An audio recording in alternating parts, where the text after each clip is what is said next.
Wenn man heute von Meditation spricht, denken viele vor allem an Entspannung, an Ruhe und daran, die Gedanken möglichst ganz zum Schweigen zu bringen. Doch muss das wirklich so sein? Bedeutet Meditation wirklich das Ende des Denkens oder könnte es auch die Entwicklung des Denkens bedeuten?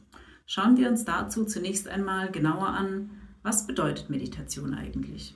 Das Wort Meditation stammt vom lateinischen meditari und bedeutet unter anderem nachdenken, betrachten oder sich vertiefen. Auch der Sanskrit-Begriff Dhyana, der häufig mit Meditation übersetzt wird, beschreibt eine Form bewusster geistiger Sammlung.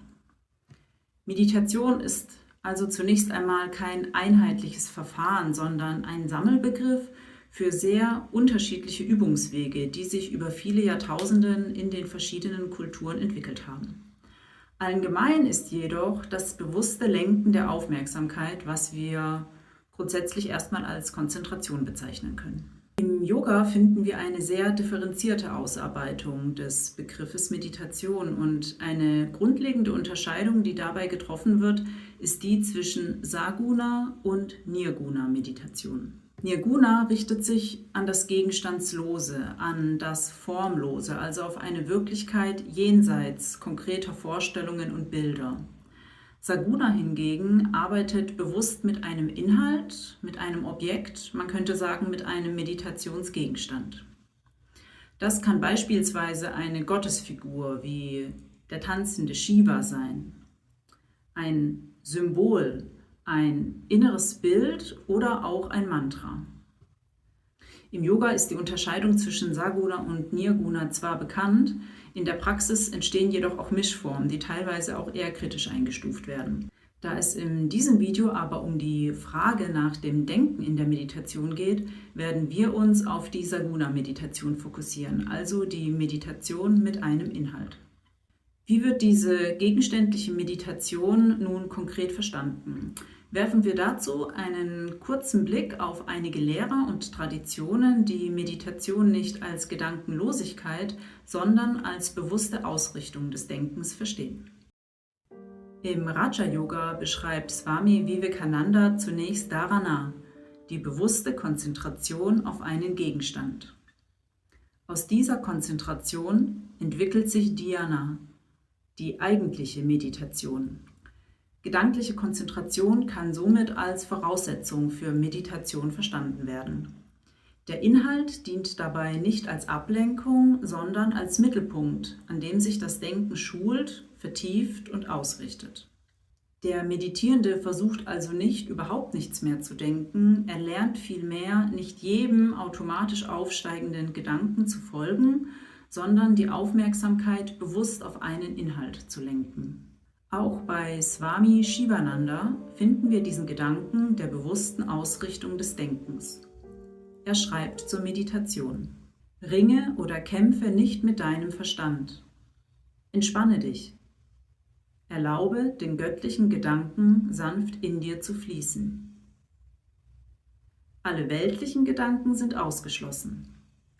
Der Geist ist erfüllt von göttlichen Gedanken, göttlicher Herrlichkeit, göttlicher Gegenwart. Was Shivananda als göttlichen Gedanken bezeichnet, könnte man im weiteren Sinne auch als Gedanken verstehen, die über das unmittelbar persönliche Vorstellungsleben hinausgehen. Gedanken, die eine tiefere Wahrheit oder höhere Wirklichkeit zum Ausdruck bringen. In diesem Sinne handelt es sich ebenfalls um eine inhaltliche Form der Meditation. Doch auch außerhalb des Yogas finden wir ähnliche Ansätze, wie zum Beispiel bei Rudolf Steiner, dessen Meditationen ebenfalls mit konkreten Gedanken oder inneren Bildern arbeiten. Auch hier geht es darum, das Denken bewusst zu führen und durch einen bestimmten Inhalt zu entwickeln.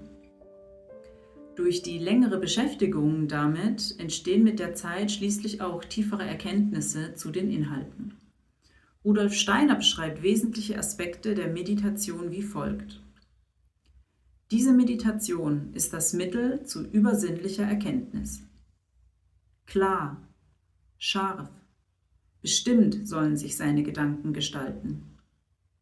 Dazu wird er einen Anhalt finden, wenn er sich nicht blind an die Gedanken hält, die in ihm aufsteigen.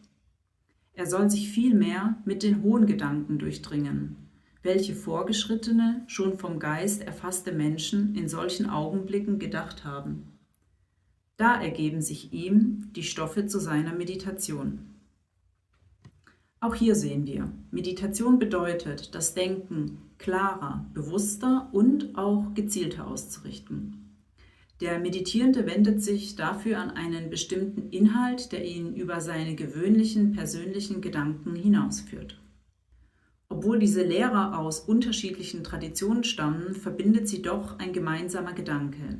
Meditation bedeutet nicht in erster Linie gar nicht mehr zu denken, sondern das Denken bewusst auf einen Gegenstand auszurichten.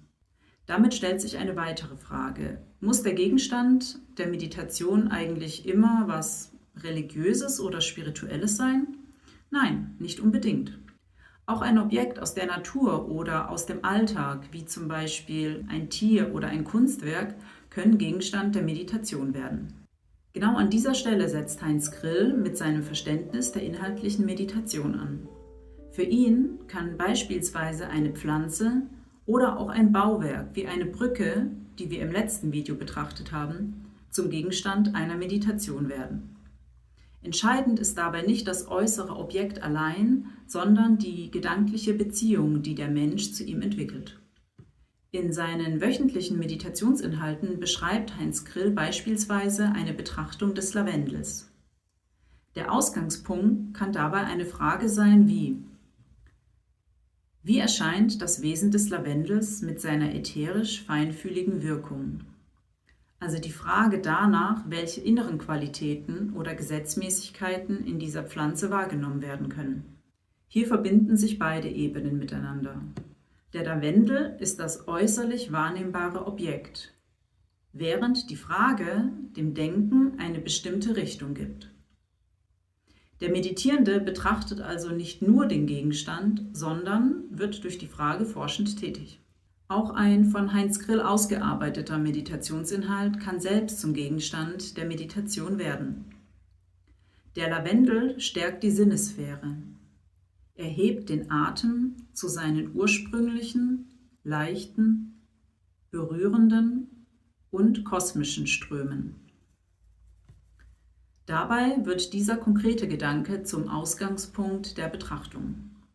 Der Meditierende vertieft sich schrittweise in den Inhalt, baut eine eigene Beziehung zu ihm auf und gelangt somit dann auch mit der Zeit zu eigenständigen Erkenntnissen.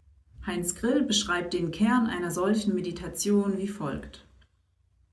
Diese hier vorgeschlagene Meditation richtet sich deshalb auf sehr sorgfältig erbogene Gedankeninhalte aus. Es sind geistig evidente Gedankeninhalte, nicht intellektualistische, schnellfertig gewählte Leitsätze. Die Meditation wird dadurch gegenständlich und auf den Gedanken bezogen objektiv. Ein Freiwerden von allen subjektiven Unruhen, emotionalen Stimmungen und kollektiven Suggestionen sollte und muss, während man eine Konzentration auf einen Gedanken entwickelt, in zunehmendem Maße erstrebt werden. Denn das Ziel dieser gegenständlich-gedanklichen Meditation führt zu einem intensiven Erschaffen eines wirklichen geistigen Inhaltes. Der Gedanke einer inhaltlichen Meditation wurde, wie wir gesehen haben, auf unterschiedliche Weise entwickelt. Im traditionellen Yoga ebenso wie in den Werken von Rudolf Steiner und Heinz Grill. Eine sehr ausführliche Ausarbeitung dieses Ansatzes, bei der sowohl Begriffe, die Natur, aber auch geistige Inhalte, die Gegenstände der Meditation sind, finden sich in dem Grundlagenbuch von Heinz Grill, Übungen für die Seele. Weitere Quellen und Buchempfehlungen findet ihr wie immer unten in der Beschreibung. Ich hoffe, ich konnte mit diesem kleinen Video eine Brücke schlagen zwischen einer bereits vertrauten Vorstellung von Meditation und auch einer neuen Perspektive. Vielleicht suchen wir in der Meditation vor allem nach Ruhe und glauben deshalb, das Ziel wäre es, alle Gedanken zum Schweigen zu bringen. Doch was wäre, wenn wir in Wirklichkeit nicht nur nach Ruhe suchen, sondern nach einem Inhalt, der unserem Denken wieder Lebendigkeit und Richtung verleiht. Vielleicht beginnt Meditation auch genau dort, wo unser Interesse an einem wesentlichen, an einem bedeutsamen Inhalt erwacht. Danke euch und bis zum nächsten Mal.